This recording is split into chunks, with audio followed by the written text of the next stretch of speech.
तो कहानी शुरू होती है कि स्टोरेज बिल्डिंग के रिसेप्शनिस्ट जैक को दिखाते हुए। वो अपना काम कर रहा था, तभी एक काफी बड़ा भूकंप आता है और ऑफिस की सारी चीजें गिरने लगती हैं। जैक जब विंडो से बाहर देखता है तो एक जगह से काला धुआं उठ रहा था और हमें पता चलता है कि एक मिलिट्री एरोप्लेन क्रैश हुआ है। सीन शिफ्ट होता है और हम सारा नाम की एक लड़की को देखते हैं जो कि अपने डॉग के साथ वॉक पर निकली थी। सारा का डॉग अचानक से भौंकते हुए एक बिल्डिंग में चला जाता है। उसे रोकने के लिए सारा भी अपने डॉग के पीछे जाती है, जहाँ पर उसे एक बड़ा सा बॉक्स नजर आता है जो कि उसी प्लेन के क्रैश होने के बाद इस बिल्डिंग में गिर गया था। वहाँ सारा का डॉग बिल्कुल बेकाबू हो जाता है कि तभी अचानक से एक क्रिएचर उसे मार डालता है और सारा कुछ नहीं कर पाती। वहीं दूसरी तरफ हम प्रोटैगोनिस्ट जैक और उसके फ्रेंड मार्क को देखते हैं। वे दोनों ट्रैफिक में फंसे हुए थे। जैक का अभी हाल ही में उसकी गर्लफ्रेंड सैली से ब्रेकअप हो गया था, जिसकी वजह से वो काफी अपसेट होता है। रात को जैक मार्क के साथ स्टोरेज 24 बिल्डिंग में पहुंचता है, जहां पर सैली, उसकी बेस्ट फ्रेंड निक्की और निक्की का बॉयफ्रेंड क्रिस पहले से ही मौजूद थे। प्लेन क्रैश की वजह से उस एरिया के पावर सप्लाई में कुछ गड़बड़ी आ गई थी, जिसकी वजह से बिल्डिंग की लाइट आ जा रही थी। सिक्योरिटी डोर्स भी खुद ही बंद हो रहे थे। इस प्रॉब्लम को फिक्स करने के लिए जैक एक मेंटेनेंस इंजीनियर बॉब को बुलाता है, जिसके बाद बॉब सप्लाई चेक करने के लिए बेसमेंट में चला जाता है, मगर उसे गई काफी देर हो जाती है, जिसके कारण अब जैक को उसकी चिंता होने लगी थी, जिस वजह से अब वो बेसमेंट में चेक करने जाता है कि सब ठीक है या नहीं। लेकिन तभी जैक को बॉब दिखाई देता है जो कि काफी घायल हो गया था, जिसके साथ साथ वहाँ बेसमेंट में एक अजीब सा क्रिएचर मौजूद था, जिसे देखकर जैक काफी डर जाता है और फौरन ऊपर आकर दरवाजा बंद कर लेता है। लेकिन वो क्रिएचर उस दरवाजे को भी तोड़ देता है, मगर इससे पहले वो जैक पर हमला कर पाता, जैक वहाँ से भाग जाता है। दूसरी तरफ सैली और चार्ली में अब किसी चीज को लेकर बहस हो गई थी, जिसके कारण सैली चार्ली को वहाँ से जाने के लिए बोलती है, जिस पर चार्ली और मार्क वहाँ से चले जाते हैं। जिसके बाद जब वे दोनों वापस ऊपर आते हैं तो उन्हें जैक वहाँ पर नहीं मिलता और एंट्रेंस का सिक्योरिटी डोर भी माल फंक्शन की वजह से बंद हो गया था, यानी कि इनके बाहर जाने के सभी रास्ते बंद हो गए थे, जिसके कारण अब ये सभी वहाँ पर फंस गए। दूसरी तरफ हम निक्की को देखते हैं जो कि वॉशरूम में मौजूद थी।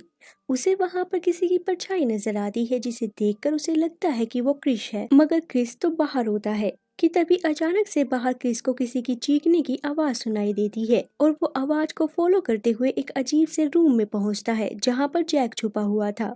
जैक क्रिस को वार्न करता है, लेकिन क्रिस को जैक की बात समझ नहीं आती कि तभी वो क्रिएचर जैक को पकड़कर ऊपर सीलिंग की तरफ खींच लेता है। वहीं दूसरी तरफ हम देखते हैं कि मार्क और चार्ली सैली के स्टोरेज रूम में वापस लौटते हैं और क्योंकि सैली चार्ली से कोई बात नहीं करना चाहती थी, इसलिए वो एक खाली स्टोरेज रूम में चली जाती है, जिसे देखकर चार्ली उसे समझाने के लिए उसके पीछे मार्क को भेजता है और यहाँ पर हमें पता चलता है कि सैली का अफेयर दरअसल मार्क के साथ चल रहा है और इसीलिए उसने चार्ली से ब्रेकअप किया। लेकिन जल्दी चार्ली को भी ये बात पता चल जाती है, जिसके कारण अब उसे काफी ज्यादा दुख होता है, इसलिए वो सैली से कुछ कहे बगैर ही वहाँ से चला जाता है। चार्ली को गुस्से में जाता देख निक्की भी उसके पीछे आती है और उसे खुद को संभालने के लिए बोलती है, जिसके बाद ये दोनों बाहर का रास्ता ढूंढते हुए उसी स्टोरेज रूम में पहुँचते हैं जहाँ पर जैक छुपा हुआ था। उस रूम में इन्हें क्रिस भी मिलता है जो कि काफी डरा हुआ था और क्योंकि सीलिंग से ब्लड टपक रहा था तो इसलिए चार्ली उसे चेक करता है और जब वो चेक कर ही रहा होता है कि तभी अचानक से उसके सामने जैक आता है जो कि काफी घायल हो चुका था,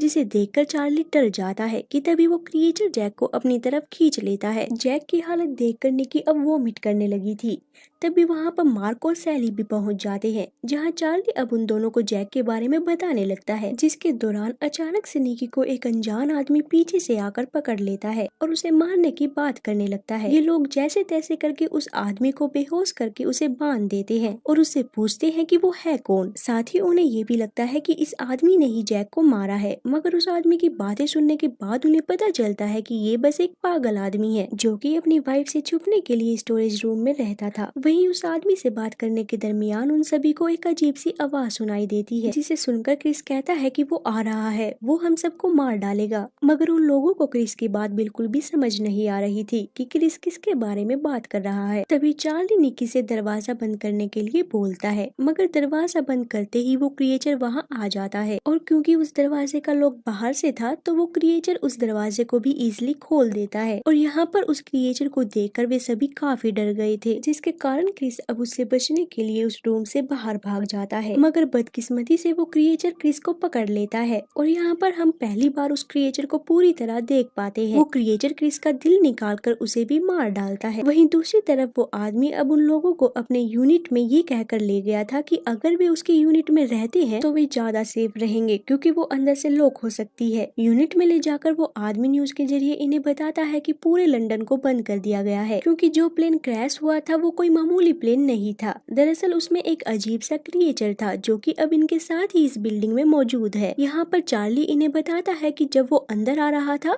तो उसने बॉब के हाथ में एक मशीन देखी थी जिससे बॉब ने शटर को खोला था, तो अगर वे लोग उस मशीन को हासिल कर ले तो यहाँ से निकल सकते हैं। लेकिन बेसमेंट में जाने से पहले उस क्रिएचर से लड़ने के लिए इन्हें कुछ हथियारों की जरूरत थी, जिसके लिए अब चार्ली और मार्क टनल से होते हुए एक दूसरे यूनिट में चले गए थे जहाँ पर उन्हें अब कुछ हथियार मिल जाते हैं। मगर हथियार लेकर जब ये दोनों वापस लौट रहे थे तो तब बदकिस्मती से वो क्रिएचर उस टनल में आ जाता है, जिसे देखकर मार्क चार्ली को वहाँ मरने के लिए छोड़कर अकेले ही वापस आ जाता है। वहीं आगे अब ये चारों बेसमेंट में जाने के लिए वहाँ से निकल गए थे। दूसरी तरफ हम चार्ली को देखते हैं जो कि अभी मरा नहीं था। वो क्रिएचर दरअसल अभी तक उसके पीछे ही पड़ा हुआ था। क्रिएचर से भागते हुए चार्ली रास्ते में इन लोगों से मिल जाता है और यहाँ पर वो बूढ़ा आदमी इन चारों को बेसमेंट के रास्ते भेजकर खुद अकेले ही उस क्रिएचर का सामना करने चला गया था, मगर जल्द ही वो भी उस क्रिएचर के हाथों मारा जाता है। वहीं दूसरी तरफ ये चारों अब बेसमेंट में पहुंच गए थे और मशीन को ढूंढने के लिए दो टीम में डिवाइड हो गए थे और थोड़ी देर तक ढूंढने के बाद लकीली चार्ली और निकी को वो मशीन मिल ही जाती है, जिसके बाद चार्ली वॉकी टॉकी पर सैली और मार्क को वापस लौटने के लिए बोलता है। लेकिन यहाँ पर हम देखते हैं कि मार्क अकेले ही वापस लौटता है, यानी कि उसके साथ सैली नहीं होती, जिसे देखकर वे उससे पूछते हैं कि सैली कहाँ है, जिस पर मार्क उन्हें बताता है कि जब वे दोनों वापस लौट रहे थे तो तब रास्ते में वो क्रिएचर सैली को पकड़कर ले गया। और बस ये सुनते ही चार्ली सैली को बचाने के लिए वहाँ वापस जाता है और निकी भी उसके साथ जाती है, जिसके बाद सीन कट होता है और हम सैली को देखते हैं जो कि दरअसल उस क्रिएचर से जैसे तैसे बचकर एक लॉकर में छुप गई थी। लेकिन वो क्रिएचर उस लॉकर को भी तोड़कर सैली तक पहुंचने ही वाला था कि तभी चार्ली और निकी उस क्रिएचर पर रॉकेट लॉन्चर से हमला करके सैली को वापस ले आते हैं। वहीं चार्ली अब उस मशीन की हेल्प से शटर को खोलने की कोशिश करता है, मगर बदकिस्मती से वो मशीन भी अब काम करना बंद कर देती है और ठीक उसी वक्त वो क्रिएचर भी वहाँ आ जाता है और सबसे पहले मार्क को मार डालता है। मार्क को मारने के बाद वो चार्ली को मारने ही वाला था कि तभी निकी उस क्रिएचर का ध्यान फायर एक्सटिंग्विशर की हेल्प से भटका देती है, जिसका फायदा उठाकर चार्ली मौका देखकर उस क्रिएचर के शरीर से एक आयरन रोड को आर पार कर देता है, जिसके कारण अब वो क्रिएचर आखिरकार मर गया था। नेक्स्ट मॉर्निंग शटर खुल जाता है और फाइनली ये तीनों बिल्डिंग से बाहर निकल आते हैं और बाहर आते ही सैली चार्ली से माफी मांगती है, जिस पर चार्ली भी उसे माफ कर देता है। जिसके बाद अब ये तीनों अपने अपने घर की ओर निकल गए थे